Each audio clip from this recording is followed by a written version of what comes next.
പ്രിയപ്പെട്ട സുഹൃത്തുക്കളെ, നമ്മൾ ഈ വീഡിയോ ചെയ്യുന്ന സമയത്ത് വിജയനും മകളും എൻഫോഴ്സ്മെന്റ് ഡയറക്ടറേറ്റിലെ ഉദ്യോഗസ്ഥന്മാരുടെ മുന്നിൽ മൊഴി രേഖപ്പെടുത്തിക്കൊണ്ടിരിക്കുകയാണ്. ഏതാണ്ട് 12ഓളം സ്ഥലങ്ങളിൽ വിജയൻ്റെ മരുമകൻ്റെ വീട് ഉൾപ്പെടെ ഏതാണ്ട് 12ഓളം സ്ഥലങ്ങളിൽ രാവിലെ മുതൽ നടക്കുന്ന റെയ്ഡ് തുടർന്നുകൊണ്ടിരിക്കുകയാണ്. പക്ഷേ ഞാൻ ഈ വീഡിയോ അപ്ലോഡ് ചെയ്യുന്ന സമയത്ത് ചിലപ്പോൾ അവസാനിച്ചേക്കാം. എന്തായാലും തുറന്നുകൊണ്ടിരിക്കുകയാണ്. ആ തുറന്നുകൊണ്ടിരിക്കുന്ന ആ വിഷയം എന്ന് പറയുന്നത് കൊച്ചിയിൽ കരിമണൽ കർത്താവ് എന്ന് പറഞ്ഞ ആൾ നടത്തുന്ന കൊച്ചിൻ മിനറൽസ് ആൻഡ് റൂട്ടൈൽസ് എന്ന് പറഞ്ഞ കമ്പനിയിൽ നിന്ന് വിജയൻ്റെ മകൾ വീണ വിജയൻ 2016 മുതൽ 2019 വരെ ഏതാണ്ട് 1,72,00,000 രൂപ വീണ വിജയൻ്റെ പേരിലേക്കും അവർ നടത്തുന്ന കമ്പനിയുടെ പേരിലേക്കും മാസപ്പടിയായി ഒരു സേവനവും തിരിച്ചു നൽകാതെ വാങ്ങി എന്നുള്ള വിഷയത്തിൻ്റെ അടിസ്ഥാനത്തിലാണ് എന്നാണ് മാധ്യമങ്ങൾ സൂചിപ്പിക്കുന്നത്. എന്ന് പറഞ്ഞാൽ 2016 മുതൽ 2019 വരെ എത്രയോ ലക്ഷങ്ങൾ വെച്ച് കുറേ വീണ വിജയനും കുറേ എക്സാലോജിക് കമ്പനിക്കുമായി ഈ 16 മുതൽ 19 വരെ 1,72,00,000 രൂപ മാസപ്പടിയായി കൊടുത്തു എന്നാണ് മാധ്യമങ്ങൾ നമുക്ക് മനസ്സിലാക്കാൻ കഴിയും. സുഹൃത്തുക്കളെ, എനിക്കിവിടെ സൂചിപ്പിക്കാനുള്ള കാര്യം, ഈ സംഭവം, ഈ ഇടപാട് ഈ എക്സാലോജിക് കമ്പനിയും വീണ വിജയനും വാങ്ങിയിട്ടുള്ള അല്ലെങ്കിൽ വാങ്ങിയതായി ഇപ്പോൾ പുറത്തു വന്നിട്ടുള്ള 1,72,00,000 രൂപയിൽ ഒതുങ്ങുന്നില്ല എന്നുള്ളതാണ്. അത് എൻ്റെ ഒരു വളരെ അടുത്ത സുഹൃത്ത് പറഞ്ഞതുപോലെ അതൊരു ടിപ്പ് ഓഫ് ദി ഐസ്ബർഗ് മാത്രമാണ്. അതൊരു മഞ്ഞുമലയുടെ അഗ്രം മാത്രമാണ്. എനിക്ക് കിട്ടുന്ന വിവരമനുസരിച്ച് ഈ എക്സാലോജിക് കമ്പനിയിലൂടെ ഏതാണ്ടൊരു 50 കോടി രൂപയിലധികം തുക ഈ 2016-നും 2019-20-നുമൊക്കെ ഇടയ്ക്ക് 50 കോടിയിലധികം രൂപ കള്ളപ്പണ ഇടപാടിൻ്റെ ഭാഗമായി അത്രയും കോടി രൂപയുടെ ഇടപാട് നടന്നിട്ടുണ്ടാവും എന്നുള്ളതാണ്. യഥാർത്ഥത്തിൽ എൻഫോഴ്സ്മെന്റ് ഡയറക്ടറേറ്റ് അന്വേഷിക്കുന്നത് ഈ 1,72,00,000 രൂപയെക്കുറിച്ച് മാത്രമല്ല എന്നാണ് ഞാൻ മനസ്സിലാക്കുന്നത്. അവരന്വേഷിക്കുന്നത് ഈ പറഞ്ഞതുപോലെയുള്ള ഈ 50 കോടിയിലധികം രൂപയുടെ മണി ലോണ്ടറിങ് ഇതിനകത്ത് ഈ ഇടപാടിൽ നടന്നിട്ടുണ്ട് എന്നുള്ള വിവരം അവർക്ക് ലഭിച്ചതിൻ്റെ അടിസ്ഥാനത്തിലാണ് എന്നാണ് ഞാൻ മനസ്സിലാക്കുന്നത്. ആ ഇടപാട് നടന്നിട്ടുള്ളത് ഈ വീണ വിജയൻ്റെ അച്ഛൻ വിജയൻ, പിണറായി വിജയൻ എന്ന വിജയൻ മുഖ്യമന്ത്രിയായിരുന്ന സമയത്താണ് എന്നാണ് എൻഫോഴ്സ്മെന്റ് ഡയറക്ടറേറ്റിന് വിവരം കിട്ടിയത് എന്നാണ് എനിക്ക് മനസ്സിലാവുന്നത്. സുഹൃത്തുക്കളെ, നമുക്കറിയാം ഈ എക്സാലോജിക് എന്ന് പറഞ്ഞ കമ്പനി ഏതാണ്ട് 2014-15 കാലഘട്ടത്തിലോ മറ്റാണ് അത് രൂപീകരിക്കപ്പെടുന്നത്. ഏതാണ്ട് പിണറായി വിജയൻ മുഖ്യമന്ത്രി ആകുന്നതിന് തൊട്ടുമുമ്പ്. അതിനു മുമ്പ് എന്തോ ഹൈഡ്രോ ഇലക്ട്രിക് പവറുമായി ബന്ധപ്പെട്ട മേഖലയിൽ ഇവർക്കെന്തോ വേറൊരു കമ്പനി ഉണ്ടായിരുന്നുവെന്നും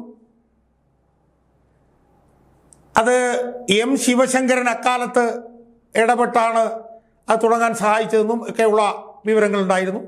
എന്തായാലും പിണറായി വിജയൻ മുഖ്യമന്ത്രിയാകുന്നതിന് തൊട്ടു മുമ്പ് ഈ എക്സാലോജിക് എന്ന് പറഞ്ഞിട്ടുള്ള ഈ കമ്പനി രൂപീകരിക്കുന്നു. IT മേഖലയുമായി ബന്ധപ്പെട്ട് പ്രവർത്തിക്കുന്നു എന്ന് തോന്നിക്കുന്ന ഒരു കമ്പനിയാണ് എക്സാലോജിക് കമ്പനി. ആ കമ്പനി രൂപീകരിക്കാനും അന്ന് പ്രധാനപ്പെട്ട പങ്ക് വഹിച്ചത്, പിണറായി വിജയൻ മകൾക്ക് അങ്ങനെ ഒരു കമ്പനി രൂപീകരിച്ചു കൊടുക്കാനുള്ള പങ്ക് വഹിച്ചത് എം ശിവശങ്കരനായിരുന്നു എന്നുള്ള വിവരവും ഉണ്ട്. സുഹൃത്തുക്കളെ, ആ കമ്പനിയെക്കുറിച്ചിട്ടാണ് ഇപ്പം വിശദമായ അന്വേഷണം നടക്കുന്നത് എന്നാണ് ഞാൻ മനസ്സിലാക്കുന്നത്. ആ കമ്പനി ഒരു ഷെൽ കമ്പനി ആയിരുന്നു എന്നുള്ള വിവരമാണ് നമുക്കിപ്പോൾ ഉള്ളത്.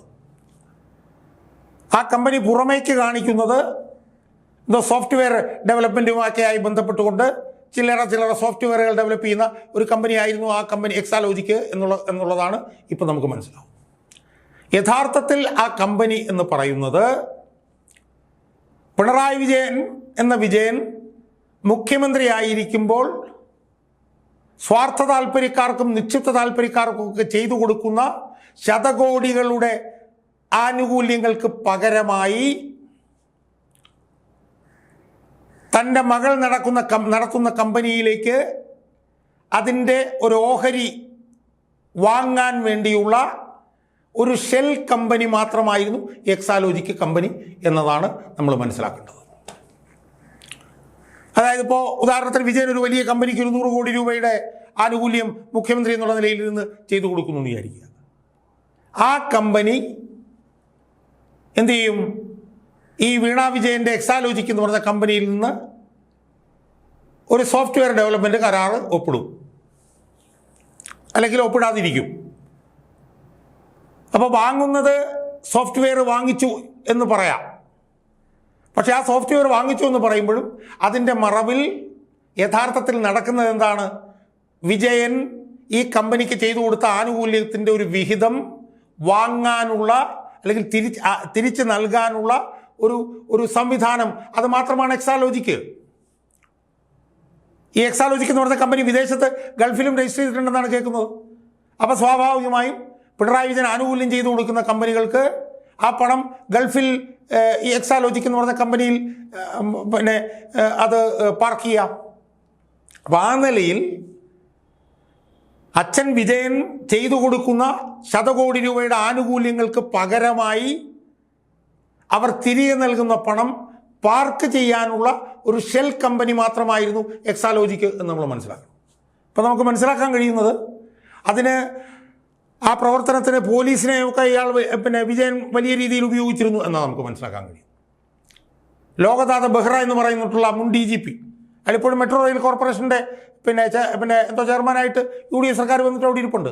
അയാളെ വിജയൻ നല്ലപോലെ ഉപയോഗിച്ചിരുന്നു എന്നാണ് നമുക്ക് മനസ്സിലാക്കാൻ കഴിയും. ഈ എമിഗ്രേഷനുമായി ബന്ധപ്പെട്ട് പ്രവർത്തിക്കുന്ന കമ്പനികൾ, ആ കമ്പനികളിൽ നിന്നൊക്കെ ഈ ലോകനാഥ് ബെഹ്റയെ ഉപയോഗിച്ചുകൊണ്ട് വലിയ തോതിൽ പണം എക്സാലോജിക് എന്ന് പറഞ്ഞ ഈ വിജയൻ്റെ മകളുടെ കമ്പനിയിൽ പാർക്ക് ചെയ്യപ്പെട്ടിരുന്നു എന്ന് നമ്മൾ മനസ്സിലാക്കാൻ കഴിയും. അപ്പോൾ സ്വാഭാവികമായും വിജയൻ നടത്തുന്ന അഴിമതിയിലൂടെ ലഭിക്കുന്ന കൈക്കൂലി പണം തൻ്റെ മകളുടെ കമ്പനിയിലേക്ക് വഴിതിരിച്ച് വിടാൻ വേണ്ടി രൂപം കൊടുത്ത ഒരു കമ്പനിയാണ് എക്സാലോജിക് എന്ന് പറഞ്ഞിട്ടുള്ള കമ്പനി. ആ കമ്പനി നമുക്കറിയാം, ഈ വിഷയങ്ങളൊക്കെ വന്ന് വിവാദമായപ്പോൾ കമ്പനി ഡോർമെൻ്റായി, അത് പിന്നെ പ്രവർത്തിക്കുന്നില്ല. അതെന്തിനാണ് അങ്ങനെ ആക്കിയതെന്ന് നമ്മൾ ചിന്തിച്ചിട്ടുണ്ടോ സുഹൃത്തുക്കളെ? ഒരു കമ്പനി പ്രവർത്തിക്കുന്നു, ആ കമ്പനിയെക്കുറിച്ച് ആരോപണങ്ങൾ ഉണ്ടാകുമ്പോൾ ആ കമ്പനിയുടെ പ്രവർത്തനം മരവിക്കുകയോ നിർത്തലാക്കുകയോ ചെയ്യുമോ? അങ്ങനെയാണോ സാധാരണഗതിയിൽ? ഒരു കമ്പനിക്കെതിരെ ആരോപണങ്ങൾ ഉയർന്നാൽ ആ ആരോപണങ്ങൾക്ക് മറുപടി പറഞ്ഞുകൊണ്ട് ആ കമ്പനി തുടരുകയല്ലേ സാധാരണ ചെയ്യുന്നത്. പക്ഷേ ഇവിടെ എന്താ സംഭവിച്ചിരിക്കുന്നത്? ഈ വിവാദമൊക്കെ വന്നപ്പോഴത്തേക്കും ഈ കമ്പനി ഏതാണ്ട് മരവിച്ചു. കുറേ ജീവനക്കാർ, കണ്ണൂരിൽ നിന്നൊക്കെയുള്ള 10-40 ജീവനക്കാരൊക്കെ അവിടെ ഉണ്ടായി. ഇതെല്ലാം വെറും ഒരു മൂടുപടം മാത്രമായിരുന്നു. അപ്പോൾ യഥാർത്ഥത്തിൽ കരിമണൽ കർത്താവിൽ നിന്ന് വാങ്ങിയ 1,72,00,000 രൂപ എന്ന് പറയുന്നത് ഒരു മഞ്ഞുമലയുടെ അഗ്രം മാത്രമാണ്. വലിയ തോതിൽ പണം പല കമ്പനികളിൽ നിന്നും പല ഏജൻസികളിൽ നിന്നും എക്സാലോജിക്കിലേക്ക് പോയിട്ടുണ്ട്. അതിവിടെയുണ്ട്, വിദേശത്തുണ്ട്. അതാണ് ഷോൺ ജോർജ് പറഞ്ഞ എന്തോ ഒരു അമേരിക്കൻ ഒരു കൊമേഴ്ഷ്യൽ ബാങ്ക്, ഗൾഫിലൊരു കൊമേഴ്ഷ്യൽ ബാങ്ക്. ആ ബാങ്കിൽ വിജയനും സുനീഷ് എന്ന് പറഞ്ഞ ആൾ അവർക്കുണ്ടായിരുന്ന ജോയിൻ്റ് അക്കൗണ്ടിൽ, ആ അക്കൗണ്ട് 1-2 വർഷങ്ങൾക്ക് മുമ്പ് മരവിക്കുന്നത് വരെ ആ അക്കൗണ്ടിൽ ഏതാണ്ട് ഒരു 10 കോടി രൂപ ആ അക്കൗണ്ടിൽ ഉണ്ടായിരുന്നു എന്നാണ് ഷോൺ ജോർജ് പറയുന്നത്. അത് വീണ വിജയൻ്റെയും ഒരു സുനീഷ് എന്ന് പറഞ്ഞ് വിജയൻ്റെ ഒരു പേഴ്സണൽ സ്റ്റാഫിലെ ഒരാളുടെയും ജോയിൻ്റ് അക്കൗണ്ടായിരുന്നു. അപ്പോൾ ഈ പണം അവിടെ തിരിച്ച് ഇൻവെസ്റ്റ് ചെയ്യുന്നു, തിരിച്ച് പാർക്ക് ചെയ്യുന്നു. ആ പാർക്ക് ചെയ്യുന്നതിൻ്റെ അക്കൗണ്ടാണ് അവിടെ ആ ബാങ്കിൽ ഉണ്ടായിരുന്നത്. അതിന് സഹായകരമായിട്ടുള്ള പ്രവർത്തനങ്ങൾ നടത്താൻ വേണ്ടിയിട്ടാണ് വിജയൻ്റെ മകൻ വിവേക് തായിക്കണ്ടിയിലിനെ അവിടെ ഒരു ജോലിയുണ്ട് എന്ന് പറഞ്ഞ് അവിടെ നിർത്തിയിരുന്നത് എന്ന് നമ്മൾ കേൾക്കുന്നു. അപ്പോൾ അതുകൊണ്ട് തന്നെ ഈ മാധ്യമങ്ങളൊക്കെ പറയുന്നത് പോലെ 2016-നും 2019-നും ഇടയ്ക്ക് കരിമണൽ കർത്താവിൻ്റെ കമ്പനിയിൽ നിന്ന് വീണ വിജയൻ്റെ കമ്പനിയായിട്ടുള്ള എക്സാലോജിക്കിലേക്കും വീണ വിജയനിലേക്കും വന്ന 1,72,00,000 രൂപ എന്ന് പറയുന്ന ആ ഇടപാടിനെ കുറിച്ച് മാത്രമല്ല ED അന്വേഷണം എന്ന് നമ്മൾ മനസ്സിലാക്കുക. ഇതേതാണ്ട് 50 കോടി രൂപയിലധികം വരുന്ന തുകയുടെ മണി ലോണ്ടറിങ്ങുമായി ബന്ധപ്പെട്ടുകൊണ്ടുള്ള ഇടപാടാണ് ഇതിനകത്ത് അന്വേഷിക്കപ്പെടുന്നത്. അതിൽ വിജയനുണ്ട്, വിജയൻ്റെ മകളുണ്ട്, വിജയൻ്റെ മകനുണ്ട്. അപ്പോൾ ഇത് ആ നിലയിൽ വളരെ ഗുരുതരമായിട്ടുള്ള ഒരു ആരോപണവുമായി ബന്ധപ്പെട്ടുകൊണ്ടുള്ള തെളിവുകൾ അവർക്ക് ലഭിച്ചതിൻ്റെ അടിസ്ഥാനത്തിലാണ് അവരിത് അന്വേഷിക്കുന്നത് എന്ന് നമ്മൾ മനസ്സിലാക്കുക. വളരെ ഗുരുതരമാണിത് ഈ സംഭവം. ഇത് മുന്നോട്ട് നീങ്ങിയാൽ അച്ഛനും മകളും വിജയനും വീണയും, ഒരുപക്ഷെ വിവേകമുണ്ടോയെന്ന് എനിക്കറിയാം, വിവേക് വിദേശത്താണുള്ളത്, എന്തായാലും വിജയനും വീണയും നാളെ ഈ കേസുമായി ബന്ധപ്പെട്ട് അഴിയെണ്ണുന്നതിലേക്ക് പോയാൽ പോലും യാതൊരു സംശയവും അത്ഭുതപ്പെടേണ്ടതില്ല എന്നാണ് എനിക്ക് പറയാനുള്ളത്. അതുകൊണ്ട് പച്ചയായി ഈ പറഞ്ഞ പോലെ കള്ളപ്പണം വെളുപ്പിച്ച, പച്ചയായി മണി ലോണ്ടറിങ് നടത്തിയ ഒരു മനുഷ്യനായിട്ടുള്ള വിജയനെയാണ് ഈ MA ബേബി മുതൽ ആര്യ രാജേന്ദ്രൻ വരെ ഉള്ളവർ പരസ്യമായിരുന്ന് മുദ്രാവാക്യം വിളിച്ച് ന്യായീകരിക്കുന്നത് എന്നത് ഏതാനും മാസങ്ങൾ കഴിയുമ്പോൾ തെളിയിക്കപ്പെടും എന്ന് മാത്രമേ എനിക്ക് എൻ്റെ പ്രേക്ഷകരോട് പറയാനുള്ളൂ.